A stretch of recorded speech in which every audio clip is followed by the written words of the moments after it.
Good morning प्यारे बच्चों, welcome back to organised knowledge channel. और आज की वीडियो में हम डिस्कस करेंगे worksheet number 4 class 9 social science के बच्चों। ये वर्कशीट है जो आपके लिए 15 अप्रैल 2021 के लिए शेड्यूल की गई है। और इस वर्कशीट में भी बच्चों चैप्टर 1 हिस्ट्री का फ्रेंच रेवोल्यूशन, इसका 4th पार्ट हम इस वर्कशीट में पढ़ेंगे। सो वर्कशीट शुरू करने से पहले बेटा प्लीज चैनल को सब्सक्राइब कर लीजिए, बेल आइकन को प्रेस कर लो ताकि आप बच्चों को हर वीडियो की नोटिफिकेशन वो मिल जाए। सो स्टार्ट करते हैं वर्कशीट नंबर 4, 1792 टू 1794। ठीक है, स्टेजेस ऑफ रेडिकल रिपब्लिकनिज्म। सो ये 1792 से 1794 तक क्या हुआ, रेडिकल रिपब्लिकनिज्म के में जो है बताया गया है, ये वो दौर था। The fear of the French revolution of 1789 also spread to other countries of Europe. तो जो 1789 में फ्रेंच रेवोल्यूशन हुई, उसका जो फियर था, उसका जो डर था, वो दूसरे यूरोप के जो कंट्रीज थे उनके अंदर भी स्प्रेड होने लगा। The clergy and the nobles who had fled from France spread the spirit against the revolution। ठीक है, तो इसमें क्या था, क्लर्की यानी जो पादरी होते हैं, और नोबल्स यानी जो ऊंचे तबके के लोग हैं, who had fled from France, France से जो लोग वहाँ से भाग गए थे, उन्होंने रेवोल्यूशन के अगेंस्ट लोगों को भड़काना शुरू कर दिया। The revolutionary principle of France began to be propagated all over Europe। अब जो revolutionary principles थे, जो मुद्दे थे रेवोल्यूशन के, वो जो है सारे यूरोप में फैलने लगे। Austria supported the monarchy in France. जो ऑस्ट्रिया है उसने सपोर्ट किया मोनार्की सिस्टम को फ्रांस में, यानी जो राजतंत्र होता है, राजा, उसको सपोर्ट किया। उसके अपोजिशन में, in opposition to this, France declare war against Austria. अब ये फ्रांस के जो लीडर थे, ठीक है, जैकोबिन्स जो थे, उनको ये पसंद नहीं आया और उन्होंने क्या किया, जो ऑस्ट्रिया है उसके खिलाफ जो वॉर है वो डिक्लेयर कर दिया। They considered it as a people war against autocratic kings and nobles. उन्होंने क्या कहा, उन्होंने जो पीपल, लोगों का जो वॉर है, ये जो ऑटोक्रेटिक किंग्स थे, नोबल्स थे, उनके खिलाफ ये एक तरह का उन्होंने युद्ध, उसको जंग के रूप में बताया। ठीक है, ऑटोक्रेटिक क्या होता है कि जो निरंकुश होते हैं, यानी जो केवल अपने राज्य के बारे में सोचते हैं, लोगों के बारे में नहीं सोचते, ऐसे जो शासक थे उनके खिलाफ जंग बताया। A national convention was formed on the basis of adult suffrage. National convention जो है वो फॉर्म की गई, हमने लास्ट वर्कशीट में भी पढ़ा था। Now national convention and rain of terror, कि किस तरह से नेशनल कन्वेंशन और जो है वो रेन ऑफ टेरर जो है, यानी आप कह सकते हो कि आतंकी राज जो है वो कैसे बन गया। The first session of the national convention was held on 21 सितंबर 1792। फर्स्ट सेशन हुआ 21 सितंबर 1792 को नेशनल कन्वेंशन का। The Jacobin and Girondist parties were prominent in this. तो इसमें जैकोबिन और जिरोंदिस्ट दो जो है क्या थी, मेन पार्टी थी। The Jacobins were disciplined and organise. जो जैकोबिन थे वो डिसिप्लिन थे, ऑर्गेनाइज थे। They had influence over Paris. तो उनका अच्छा खासा पेरिस में क्या था, अच्छा खासा इन्फ्लुएंस था। The main leader was Robespierre. उनका मेन लीडर कौन था, रॉब्सपियर, हमने लास्ट वर्कशीट में पढ़ा। On the other side there were Girondist who were educated nobles but not practical politician. दूसरी तरफ कौन थे, जिरोदिस्ट थे, जो एजुकेटेड थे, नोबल्स थे, ठीक है, लेकिन प्रैक्टिकल पॉलिटिशियन नहीं थे, यानी मंजे हुए खिलाड़ी वो नहीं थे जितने कि जैकोबिन्स थे। On the other side the prominent leaders were, उनके जो प्रोमिनेंट लीडर्स थे वो कौन थे, मैडम रोलाल्ड एंड ब्रिसॉत। ये जो है कौन थे, उनके मेन लीडर्स थे। Both groups were advocate of Republic. ठीक है, supported the war against foreign power. तो दोनों ही जो ग्रुप थे यहाँ पे, फॉरेन जो पावर्स हैं उनके खिलाफ वॉर को सपोर्ट करते थे। Girondist believed that the revolution had gone far ahead and that should end. Girondist जो थे उनका मानना था कि बहुत ज़्यादा रेवोल्यूशन जो है आगे जा चुका है, बहुत ज़्यादा खून खराबा हो चुका है, अब इसका एंड हो जाना चाहिए, it should end. They were oppose to bring more social equality. वो इससे ज़्यादा सोशल इक्वलिटी लाने के हक में नहीं थे। They emphasised more on freedom. वो फ्रीडम के ऊपर एम्फेसाइज करते थे। On the other hand the Jacobins emphasise more on equality and had a harmonious attitude towards the lower classes. जो जैकोबिन्स थे वो और भी ज़्यादा इक्वलिटी चाहते थे, और जो लोअर क्लासेस थी उनकी तरफ उनका बहुत ज़्यादा हारमोनियस एटीट्यूड था, क्योंकि जो जैकोबिन्स थे उनमें सारे ही जो दिहाड़ी मजदूरी करने वाले लोग थे, बहुत जो लोअर क्लासेस के लोग थे वो थे, तो इसीलिए उनकी तरफ जो है उनका एटीट्यूड वो जो है बहुत ही ज़्यादा हारमोनियस था।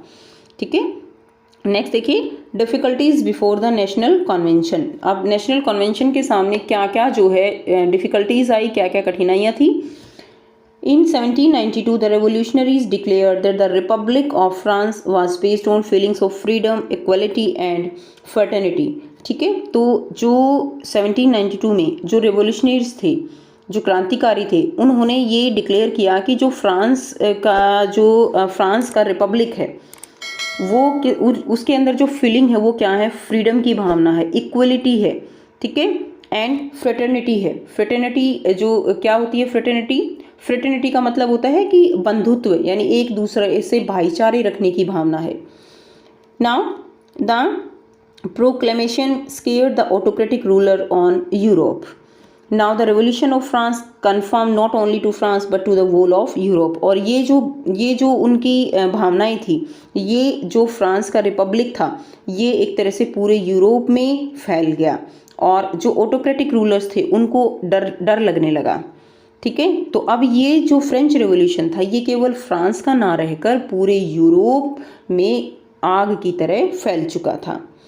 Therefore, European countries, in order to prevent the spread of the revolution, united and a group of England, Holland, Australia, Prussia was formed against France.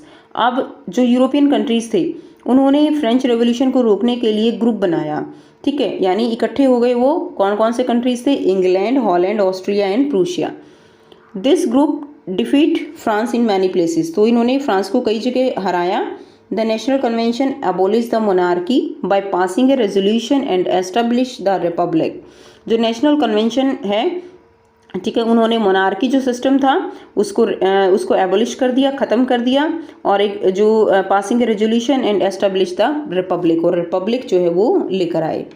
The king was tried for treason and sentence to death. और जो king था, हमने last worksheet में पढ़ा कि king जो है वो उसको क्या किया गया, देशद्रोही साबित करके और उसको डेथ जो है वो दे दी गई, फांसी पर लटका दिया गया था उसको। ऑन 21 जनवरी 1793 में लुइस 16 वाज हैंग्ड।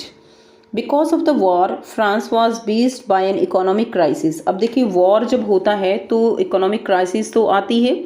यही इकोनॉमिक क्राइसिस फ्रांस के अंदर भी आई, और वहाँ पर पैसे की बहुत ज़्यादा जो है इकोनॉमी जो है वो क्राइसिस आया, और जो पैसे प्राइस है, ठीक है, चीज़ों की प्राइस है वो बढ़ गई। Rule was made to collect debt from the rich. अब क्या हुआ, कानून बने कि किस तरह से जो अमीर लोग हैं उनसे कैसे ज़्यादा से ज़्यादा जो ऋण है कैसे उनसे लिया जाए, कैसे उनसे ज़्यादा से ज़्यादा टैक्स लिया जाए। The Jacobian attack the convention with the help of the Parisian mob and the commune and establish a reign of terror. अब जैकोबिन ने क्या किया, कन्वेंशन जो है, attack the convention with the help of Parisian mob, यानी जो लोग थे उनके साथ उन्होंने एक तरह से कन्वेंशन के ऊपर अटैक किया और एक नया माहौल वहाँ पर खड़ा कर दिया। और वो क्या था, वो माहौल जो था वो था आतंक राज। ठीक है, यानी एक तरह से जैकोबिन ने कन्वेंशन पर आक्रमण कर लिया, अब सत्ता के ऊपर जो है अधिकार कर लिया। ठीक है, और आतंक का राज उन्होंने स्थापित किया। With the establishment of reign of terror France once again become a victim of disorder. और जो फ्रांस है वो एक बार फिर से विक्टिम बन गया डिसऑर्डर, यानी आप कह सकते हो वहाँ की अर्थव्यवस्था, वहाँ का सिस्टम एक बार फिर से खराब हो गया। Now it was founded under the leadership of Robespierre. It was founded under the leadership of Robespierre. Robespierre जो है वो कौन थे, वो जो है इसके लीडर थे। Revolutionary public security was establish and anyone who worked against the Jacob had given death. अब जो भी जैकोबिन्स थे उनके अगेंस्ट कोई भी काम करता तो उनको डेथ पेनल्टी दी जाती थी। इन जुलाई 1794 Robespierre was imprison and hanged and ended the reign of terror. और जुलाई 1794 में जो है क्या किया गया, रॉबस्पियर को कैद करके और उसको जो है मार दिया गया, हैंग कर दिया गया। ठीक है, और इस तरह से जो रेन ऑफ टेरर है उसका अंत हो गया। After the reign of terror moderate leader rule the country, जो मॉडरेट लीडर्स थे उन्होंने जो कंट्री है उसको संभाला, and ended with the system of reign of terror. Control over the price के ऊपर कंट्रोल किया। Remuneration impose was lifted which was impose during the reign of terror. इसके साथ साथ जो आतंक का शासन था उस समय, उसमें जो टैक्सेस लगाए गए थे वो सब जो है वो सब वहाँ से हटा लिए गए थे।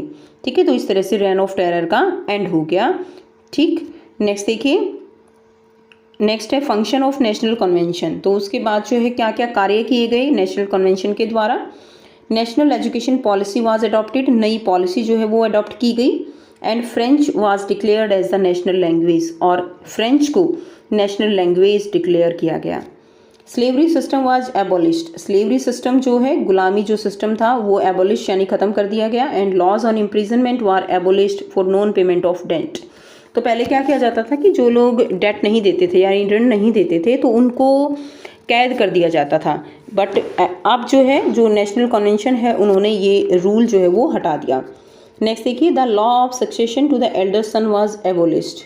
तो जो लॉ था, जो एल्डेस्ट सन को ही लॉ ऑफ सक्सेशन देने का, उत्तराधिकारी बनाने का, वो भी रूल जो है वो क्या किया गया, उस कानून को भी जो है हटा दिया गया, समाप्त कर दिया गया। ए न्यू पंचांग कैलेंडर वाज इंट्रोड्यूस्ड, तो पंचांग कैलेंडर जो है वो इंट्रोड्यूस किया गया in combination of ending the monarchy and the founding day of the Republic. ठीक है, तो न्यू कैलेंडर वो जो है स्टार्ट किया गया, इंट्रोड्यूस किया गया। A new method of measurement, measurement के नए मेथड यूज जो इंट्रोड्यूस किए गए, ग्राम, लीटर, मीटर जो इक्वल थे, सबके लिए इक्वल। ठीक है, उसके बाद देखिए नेक्स्ट है राशनिंग सिस्टम, राशन जो देने की व्यवस्था थी। Rationing system was implementing to stop black marketing, black marketing को रोकने के लिए राशनिंग सिस्टम की व्यवस्था की गई। Policy of compensation was abolish. ठीक है, तो इसमें क्या किया था, जो मुआवजा देते हैं, कंपनसेशन देते हैं, तो उसको भी, वो नीति भी क्या कर दी गई, समाप्त कर दी गई। Income tax and war tax were also impose, तो इनकम टैक्स इंट्रोड्यूस किया गया, वॉर टैक्स इंट्रोड्यूस किया गया। तो ये सारे फंक्शंस थे किसके, नेशनल कन्वेंशन के। अब यहाँ पे 4 क्वेश्चंस दिए गए हैं बच्चों, जो ये, और ये जो क्वेश्चन 4 है ना, ये बिल्कुल सेम यही आंसर है आपका, फंक्शंस ऑफ नेशनल कन्वेंशन। तो यहाँ से आप जो पॉइंट्स आपको लगता है आप इजीली याद कर सकते हो, आप वो पॉइंट जो है अच्छे से यहाँ से आप लर्न कर सकते हो। अभी हम इसको करेंगे भी। ठीक है, तो आइए बेटा करते हैं इसके क्वेश्चन आंसर। 4 क्वेश्चन हैं। फर्स्ट क्वेश्चन है, why were other European rulers upset by the French revolution. तो फ्रेंच रेवोल्यूशन से जो है, जो दूसरे यूरोपियन रूलर्स थे वो क्यों अपसेट थे।